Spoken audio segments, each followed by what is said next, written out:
दर्शन की बात को कस्टमाइज बच्चे के माध्यम से आपने रखा कि आत्मा कहाँ से आएगी।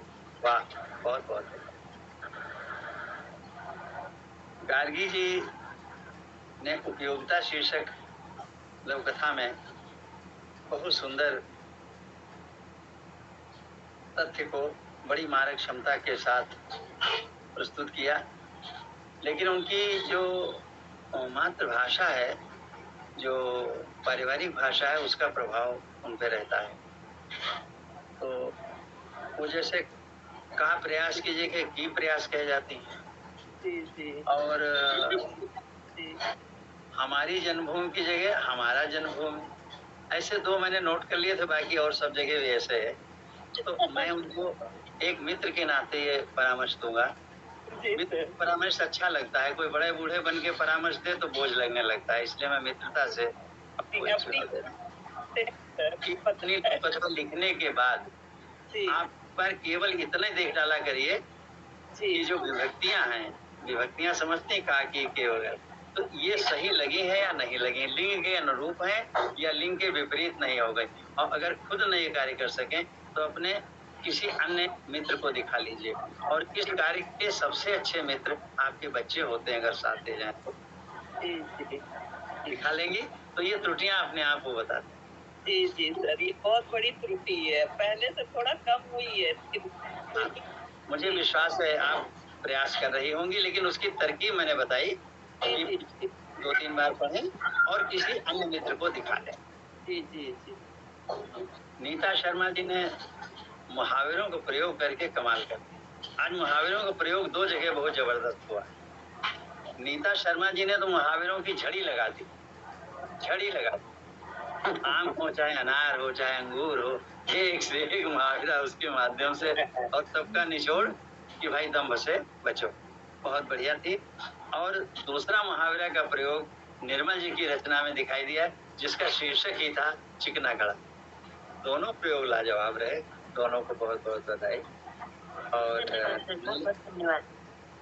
नलिनी जी ने इल्जाम के माध्यम से पुलिस पे बड़ा अच्छा कमेंट किया, अच्छा लगा। थोड़ा बात संदेश तो बड़ा अच्छा दिया है, लेकिन तीक्ष्णता थोड़ी इसमें और आ जाए कोई तरकीब से, वो मैं नहीं बताना चाहूंगा। और न बताने की क्षमता ही है, तो बहाना होता है कि बताना नहीं चाहूंगा, बता पाते तब तो बताते। तो आप उसके लिए खुद प्रयास करिएगा कि इसमें तीक्ष्णता कैसे लाइए। तीक्ष्णता समझती है, एक तीर ऐसा घुसता है जिसकी नोक चौड़ी होती है, तो घुसते ही दर्द होती है। और एक तीर नुकीला होता है, घुस जाता है भीतर जाके, फिर अपना प्रभाव दिखाता है। तो अंतिम वाक्य जो है नुकीले तीर जैसा होना चाहिए, अंदर घुस जाए, घुसने के बाद असर दिखाए।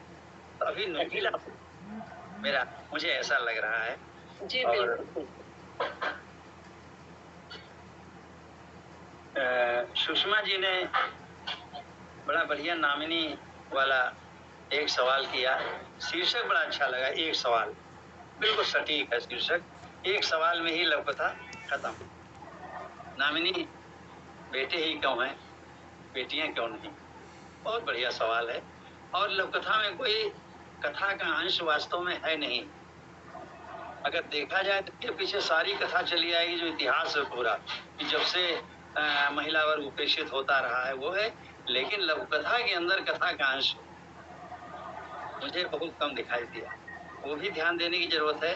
केवल हम एक विचार ही न संप्रेषित करें, बल्कि उसके अंदर कथा का तत्व भी होना चाहिए। लघु कथा पहले कथा है, बाद में लघु है। और ये मान लीजिएगा कुछ सुझाव देने की आदत भी है मेरी, जो अच्छा लगे उसे स्वीकार करिएगा, जो अच्छा न लगे उसे सुन के टाल दीजिएगा। पूनम जी सात सुहागिनों के माध्यम से बड़ा बढ़िया कटाक्ष करती हैं, लेकिन अंत जो है आपका भी संदेश बढ़िया, लेकिन तीक्ष्णता की कमी है, विचार करिएगा। और ये भी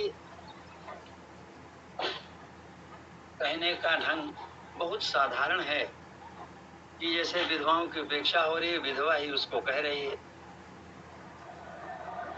तो उतनी बात जमती नहीं है। लेकिन आपने सधवा से कहलवाया। सधवाएं सब स्ट्राइक करके अलग बैठ गई जाके कि जब इनको सम्मिलित करोगे तभी हम दे जाएंगे। ये बात आपकी बहुत अच्छी है।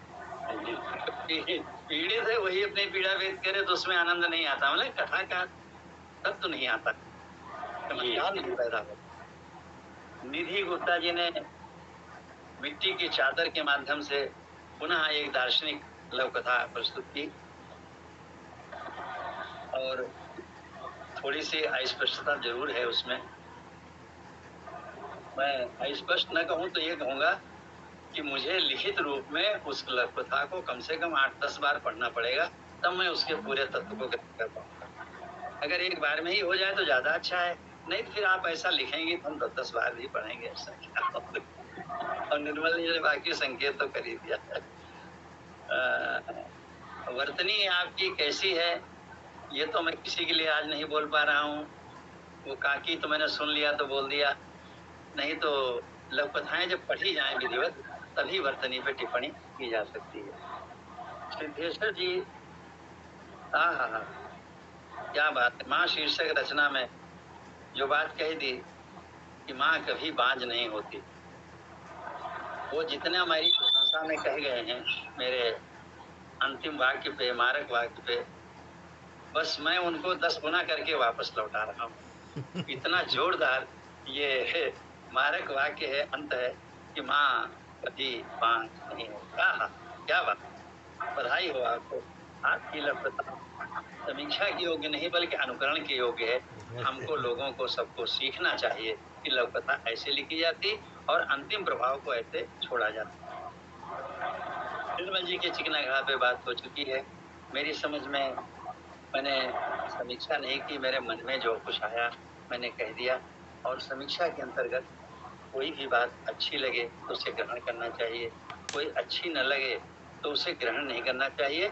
जितना भी बड़ा महापुरुष, बड़ा लघु कथाकार, सिद्ध लघु कथाकार आपकी समीक्षा कर रहा, उसे अपने विवेक की कसौटी पर अवश्य कसिए और कसने के बाद जितना अच्छा लगे उसे ग्रहण कीजिए, बाकी को बिल्कुल मत ग्रहण कीजिए। इसके लिए वो कभी आपको बाध्य भी नहीं करता है समीक्षक, आप मेरी बात मानिए। मेरी जो बात अच्छी लगी हो उसे माँ का प्रसाद समझिएगा, जो बात अप्रिय लगी हो उसे मेरी झोली में वापस कर दीजिएगा, मैं सुधार करने का प्रयास करूंगा। बहुत बहुत धन्यवाद। आज की इस गोष्ठी के बहुत बहुत बधाई, सभी रचनाकारों को बधाई और नमस्कार जी को बधाई। अपर्णा जी ने बहुत बढ़िया संचालन किया, पुनः बधाई। मंजू जी यहाँ नहीं उपस्थित हैं, अपने परिवार में हैं, उनको भी इस आयोजन के लिए बहुत बधाई। उनसे ही अनुप्राणित होके ये चल रहा है। आज हम 3 लोग हो गए, इस बात के लिए बहुत बधाई। नहीं तो सब महिलाओं का ही वर्चस्व होता जा रहा है लोग पता कर। बधाई, धन्यवाद धन्यवाद। वाह, बहुत बढ़िया, बहुत बढ़िया। जितनी सहजता और जितनी आदरणीय सर का मैं बहुत बहुत धन्यवाद करना चाहूंगी। बिना पढ़े आप वाकई में महान है कि जब बिना पढ़े आपने इतनी अच्छी समीक्षा की है, तो अगर आप पढ़ के करते तो कमाल ही हो जाता। मुझे बिल्कुल शर्मिंदगी नहीं हो रही कि मैंने आपको कथाएं नहीं भेजी, क्योंकि वास्तव में आपका जो नजरिया है देखने का वो वास्तव में कमाल का है। सर आप अपनी कृपा बनाए रखें, हमें बहुत बहुत आशीर्वाद की आवश्यकता है। और अब मैं इस लघु कथा को चरण तक पहुंचाने के लिए सिद्धेश्वर जी और निर्मल जी का बहुत बहुत धन्यवाद करती हूँ, क्योंकि उन्होंने बहुत अच्छी समीक्षा की और सिद्धेश्वर जी अंत में आए और उन्होंने अपनी बहुत अच्छी लघु कथा पढ़ी। मुझे बहुत गर्व है उनकी लघु कथा पे, उनको बहुत बहुत बधाई। और अब मैं अंत में आदरणीय नलिनी जी को इस समापन के लिए आमंत्रित करती हूँ, वो आए और अपनी उपस्थिति दर्ज कराएं। फिर हम सब विदा लेंगे। सभी को बहुत बहुत नमस्कार, धन्यवाद। हार्दिक धन्यवाद अपर्णा जी। आज अखिल भारतीय लघु कक्ष की यह साहित्य गोष्ठी आप सभी की वंदनीय उपस्थिति से सफलतापूर्वक संपन्न हुई। मैं आज की गोष्ठी के अध्यक्ष परम आदरणीय ओम नीरव दादा, समूह संचालिका आदरणीय मंजू सक्सेना दीदी, सुश्री निवेदिता श्रीवास्तव निवि जी एवं कुशल संचालिका अपर्णा गुप्ता जी, आप सभी का विशेष रूप से धन्यवाद करना चाहती हूँ। जिन्होंने इस आयोजन को सुंदर ढंग से आयोजित किया, साहित्य के प्रति समर्पण की भावना को हम सब में जगाया है। यह गोष्ठी सुधी रचनाकारों की एक से बढ़कर एक लघु कथाओं पर आधारित थी, जिस पर हम सभी को वरिष्ठ साहित्यकार एवं आज के समीक्षक आदरणीय निर्मल कुमार डे जी द्वारा लघु कथा में अनेक बारीकियों को सीखने का सुअवसर मिला। आपका इस गोष्ठी में आगमन एवं मार्गदर्शन हमारे लिए प्रेरणादायी रहा है। आदरणीय सिद्धेश्वर सर का भी मैं धन्यवाद करना चाहूंगी कि उन्होंने भी बीच बीच में मार्गदर्शन दिया। इस गोष्ठी में हम सभी को आदरणीय आचार्य जी का कुशल मार्गदर्शन प्राप्त हुआ। आपकी अध्यक्षता में यह गोष्ठी और भी गरिमामय बन गई, जिसके लिए आपका इस पटल की ओर से हार्दिक स्वागत करती हूँ, धन्यवाद करती हूँ। इस गोष्ठी में मैं सभी लघु कथाकारों को धन्यवाद करती हूँ, जिन्होंने अपनी सृजनात्मकता और ज्ञान का प्रदर्शन करते हुए इस गोष्ठी को सार्थक बनाया। अंत में मैं आप सभी का पुनः धन्यवाद करती हूँ और आशा करती हूँ कि आप भविष्य में भी इसी तरह अपनी सहभागिता से इस पटल को प्रोत्साहित करते रहेंगे। आप सभी का बार बार धन्यवाद, अभिनंदन। आपका भी